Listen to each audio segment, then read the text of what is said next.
Oke, assalamualaikum warahmatullahi wabarakatuh. Salam sehat, salam cinta dari pojok kandang. Oke teman-teman semua, apa kabar teman-teman peternak yang ada di seluruh Indonesia? Apa kabar teman-teman peternak yang menjadi penonton setia dari channel pojok kandang ini? Saya ucapkan terima kasih buat teman-teman yang sudah selalu support channel ini, yang udah nonton, yang udah mensubscribe. Saya ucapkan terima kasih. Buat teman-teman yang belum subscribe, langsung saja diklik subscribe tombol merahnya supaya kita bisa selalu berbagi informasi terkini seputar dunia peternakan ya. Ini terutama kita bahas di domba, mungkin suatu saat nanti kita akan bahas juga di kambing, kemudian sapi, ayam dan lain-lain kita masih bisa bahas juga. Oke teman-teman, beberapa belakangan ini atau beberapa minggu ini itu kabar dari teman-teman peternak di sekitar maupun yang ada di media sosial itu penyakit PMK kembali naik atau kembali mulai banyak yang menyerang korban. Ya, penyakit PMK atau mulut dan kuku itu mulai banyak lagi menyerang ternak-ternak berkuku belah milik peternak, baik itu sapi, kambing maupun domba. Dan kebetulan sayangnya lagi kemarin sekitar seminggu yang lalu itu domba kita juga ada yang terkena, itu 3 ekor, tapi alhamdulillah semuanya selamat dari PMK. Nah, itu kita akan sedikit berbagi tips, berbagi solusi seperti apa cara mengenalinya sejak dini dan penanganannya itu seperti apa. Tapi sayangnya video yang PMK-nya tidak tervideo karena saya tidak membuat videonya seperti itu. Nah, mungkin ini sedikit informasi saja, nanti kita akan bahas bareng-bareng seputar PMK. Sebenarnya PMK itu seperti apa sih kan gitu. Nah, teman-teman sekalian, PMK itu penyakit mulut dan kuku ini sebenarnya udah dulu banget udah ada, tapi 2 tahun belakangan ini kembali marak di Indonesia. Sebagian juga menyebutkan karena adanya impor domba-domba atau sapi-sapi dari luar negeri yang membawa virus PMK seperti itu. Nah, berdasarkan pengalaman kemarin itu kita seperti apa penanganannya. Nah, penyakit PMK sendiri itu penyakit yang disebabkan oleh virus. Dan kita ketahui bareng pada manusia pun penyakit yang disebabkan oleh virus itu hanya bisa dilawan oleh kekebalan tubuh dari individu tersebut atau kekebalan tubuh, karena kaitannya ini adalah dengan ternak. Jadi yang bisa melawan virus tersebut atau adaptasi dengan virus tersebut adalah ternak itu sendiri atau daya imun atau daya tahan dari ternak itu sendiri. Nah, kita selaku pemilik atau selaku peternak bisa berbuat apa saja, kan itu yang menjadi poin penting kita untuk mencegah ataupun menangani PMK ini agar tidak menyerang kandang yang kita miliki seperti itu. Nah, untuk mencegah sendiri yang pasti kita harus menerapkan biosecurity ya, atau sanitasi lah istilahnya. Jadi baik ada sapi, kambing yang masuk baru dari pasar ataupun dari peternak, itu wajib kita isolasi terlebih dahulu atau kita karantina terlebih dahulu. Kemudian kendaraan juga dan siapapun tamu yang masuk itu kita harus menerapkan biosecurity-nya atau kita semprot terlebih dahulu dengan larutan desinfektan supaya individu maupun barang-barang yang masuk itu terhindar dari virus PMK seperti itu. Itu cara pencegahannya. Nah, kemudian untuk cara deteksinya seperti apa? Penyakit mulut dan kuku kita bicara karena saya kemarin pengalamannya itu adalah di domba. Ini kita akan bahas yang terjadi pada domba. Pada domba, teman-teman harus teliti dalam perawatan. Karena apa? Yang pertama, pada domba itu kalau terkena PMK, ciri-cirinya yang pertama kali pasti muncul adalah lepuh atau lesi ya, lepuh atau lesi pada kaki terlebih dahulu, dan itu sangat kecil. Jadi mungkin ketika infeksinya itu baru beberapa hari, 2 atau 3 hari, itu kondisi domba belum pincang, namun pada kuku domba itu sudah mulai menimbulkan luka. Nah, ini yang jarang teman-teman peternak mungkin jarang perhatikan. pada bagian kaki. Pertama kali domba akan kaki domba itu akan jinjit. Yang jinjit tidak, kalau napak kan seperti ini. Nah, dia akan jinjit karena pada sekitar kuku atau sekitar batas antara kulit dan kuku itu terjadi luka, sehingga menyebabkan domba atau kambing berdirinya tidak nyaman, sehingga dia akan jinjit pada saat berjalan seperti itu. Nah, itu patut diwaspadai ya. Itu yang pada domba itu pertama kali diserang itu pasti kaki. Nah, kalau itu tidak bisa ditangani atau tidak segera ditangani, maka domba akan ambruk. Nah, kalau sudah ambruk, ini sudah susah penanganannya. Karena apa? Karena kita harus menyembuhkan lukanya terlebih dahulu, kemudian baru memulihkan kondisi si domba tersebut. Sehingga ketika teman-teman peternak bisa mendeteksi dini bahwa ambil aja kemungkinan terburuk ketika ada domba pincang, oh itu PMK.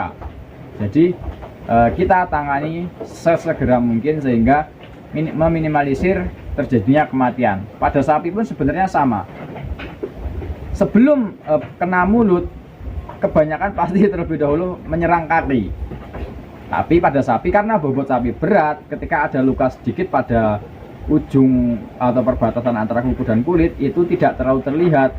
Karena ketika lukanya kecil dan kaki digunakan untuk menopang bobot yang berat, sehingga luka akan sedikit tertutup, sehingga tidak tidak terlalu kelihatan seperti itu. Itu adalah yang sering terjadi atau kebanyakan kesalahannya di situ. Ketika lukanya sedikit belum terdeteksi, ketika nanti kukunya sudah copot baru bingung, walah ini PMK. Padahal itu sebenarnya beberapa atau seminggu yang lalu itu sebenarnya sudah PMK, tapi karena tidak terdeteksi, kecil sekali luka yang pada kaki itu, jadi kita telat dalam penanganannya seperti itu. Nah, ketika udah kukunya copot, kebanyakan domba, sapi itu akan ambruk. Untuk yang sudah terkena PMK itu penanganannya seperti apa, juga kita akan bahas di sini. Nah, teman-teman, di sini saya sudah menyediakan berbagai jenis obat-obat ya, baik mulai dari antibiotik, kemudian penghilang nyeri, demam, dan juga vitamin atau ATP untuk menambah daya tahan tubuh. Jadi metabolisme tubuhnya tetap terjaga. Kemudian obat luar yang nanti bisa digunakan untuk mencegah parahnya luka yang ada pada kaki maupun pada mulut domba seperti itu. Nah, yang pertama, teman-teman bisa berikan antibiotik ya. Antibiotik ini untuk membunuh bakteri-bakteri dari dalam ya. Ini antibiotik kita ada beberapa yang biasa dipakai. Ini Toxivet, kemudian ini juga Venoxy, sama-sama antibiotik. Nah, kemudian ini juga ada sulfidon atau analgesik, antiperitik, dan antispasmodik, atau lebih gampangnya itu disebut sebagai mengatasi demam, nyeri, dan juga radang. Ini gunanya untuk mempercepat proses penyembuhan pada kaki dan menghilangkan rasa nyeri pada kaki domba yang terjadi luka. Ya, ini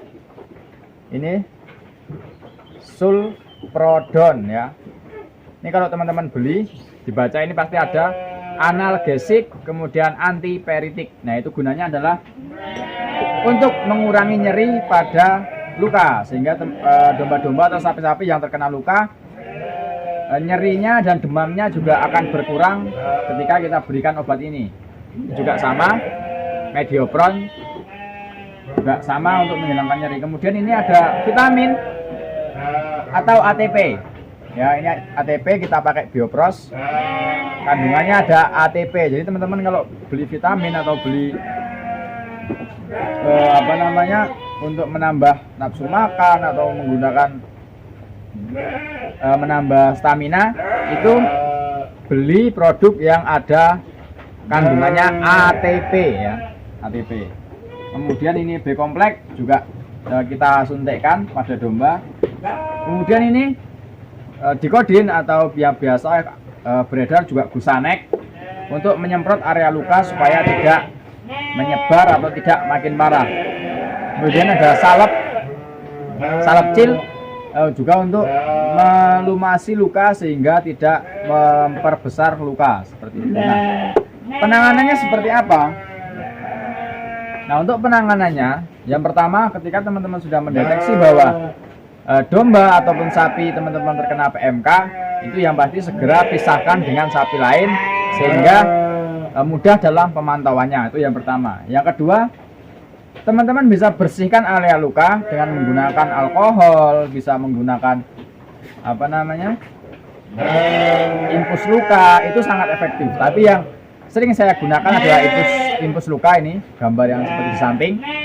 Itu infus luka, itu yang sering saya gunakan karena itu cepat kering sehingga proses pemulihan pada luka juga lebih cepat ya. Yang pertama tadi dipisahkan, kemudian dibersihkan menggunakan larutan infus untuk luka. Kemudian setelah itu berikan salep pada luka ya. Salep ini bebas mau pakai salep apa ini, tapi salep yang untuk luka ya, salep luka. Setelah luka diberikan salep, itu area luka disemprot lagi menggunakan ini dikodin ataupun gusanek agar tidak ada lalat yang hinggap kemudian bertelur pada luka. Nah, barulah ketika semua itu sudah kita lakukan, baru kita berikan penanganan secara injek atau obat-obat yang disuntikkan. Nah, ini seperti yang tadi saya sebutkan, kemudian antibiotik, kita berikan penghilang nyeri dan penurun demam, dan kita tambahkan vitamin agar metabolisme tubuh dan imun tubuh tetap terjaga sehingga domba, sapi ataupun kambing dapat melawan virus itu dengan sendirinya. Seperti itu. Nah, banyak di luar sana beredar juga penggunaan sitrun, kemudian penggunaan spiritus. Itu sebenarnya ya sama, sesegera mungkin untuk menyembuhkan luka luar. Ketika ada luka misalkan pada kaki, langsung saja itu diagnosis PMK, kemudian segera tangani, kemudian langsung agar luka yang terjadi pada kaki itu cepat sembuh dan domba, sapi, kambing tetap bisa berdiri dan makan pun lancar seperti itu. Karena yang paling penting itu sebenarnya kita harus bisa menyembuhkan luka pada kaki sehingga kuku tidak copot dan domba atau kambing sapi tidak ambruk seperti itu. Nah, itu adalah penanganannya. Masih banyak lagi sebenarnya yang dapat kita bahas. Mungkin akan kita bahas di lain video. Dan teman-teman juga bisa lihat channel lain juga banyak yang membahas seputar PMK. Jadi memperbanyak ilmu itu juga penting karena PMK ini juga tidak bisa dianggap sepele karena tingkat penularannya itu 100% dan tingkat kematiannya bisa jadi 50% seperti itu. Kalau kita segera menangani PMK tersebut, kemungkinan untuk mati itu sangat kecil seperti itu. Intinya adalah diagnosis, kemudian perawatan kita, perhatian kita pada ternak kita itu sangat penting untuk mencegah parahnya penyakit PMK pada ternak kita semua seperti itu. Oke teman-teman, itu adalah sedikit pembahasan yang dapat saya bahas ya, pembahasan yang bisa kita berikan. Kurang lebihnya mohon maaf karena pasti banyak sekali kata-kata saya yang mungkin kurang pas. Kemudian apa yang saya sampaikan juga tidak terlalu ada isinya, saya mohon maaf. Buat teman-teman yang belum subscribe, langsung saja di subscribe agar kita dapat berbagi informasi seputar dunia peternakan. Oke, cukup sekian dari saya. Assalamualaikum warahmatullahi wabarakatuh. Salam sehat, salam cinta dari pojok kandang.